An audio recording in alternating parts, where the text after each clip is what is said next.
ಅಮ್ಮ ನಾವೇನಕ್ಕೆ ಇಲ್ಲಿರಬೇಕು? ಅಪ್ಪ ಯಾವತ್ತೂ ನಮ್ಮನ್ನ ಪ್ರೀತಿ ಮಾಡಿಲ್ಲ. ನನ್ನ ಒಂದು ಮಗ್ಳಂಗೆ ನೋಡಿಲ್ಲ, ನಿನ್ನ ಒಂದು ಹೆಂಡ್ತಿಯಾಗಿ ನೋಡಿಲ್ಲ. ಯಾವಾಗಲೂ ನಮ್ಮನ್ನ ಬೈಯತ್ತೆ. ನಾವು ಇಲ್ಲಿಂದ ಹೋಗ್ಬಿಡೋಣಮ್ಮ. ನಾವು ಚಿಕ್ಕಮ್ಮ ಮನೆಗೆ ಹೋಗೋಣ.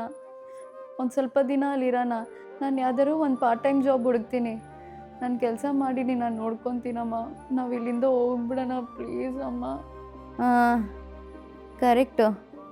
ಫಸ್ಟು ತೊಲಗ್ರಿ ನನ್ನ ಮನೆಯಿಂದ ಇಬ್ಬರು. ನೋಡು ಹೋಗು ಹೋಗು ಅಂತ ಹೇಳ್ತಿದ್ದೆ. ಬಾ ನಾವು ಹೋಗ್ಬಿಡೋಣ. ಹ್ಞೂ ಪುಟ್ಟಿ, ನೀನು ಹೇಳ್ತೆ ಕರೆಕ್ಟೆ. ಒಂದು ಸ್ವಲ್ಪ ದಿನ ನಿಮ್ಮಪ್ಪನ ಬಿಟ್ಟು ಹೋಗಿರೋಣ.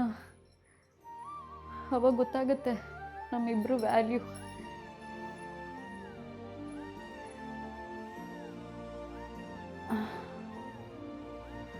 ಟೈಮ್ ಎಷ್ಟು?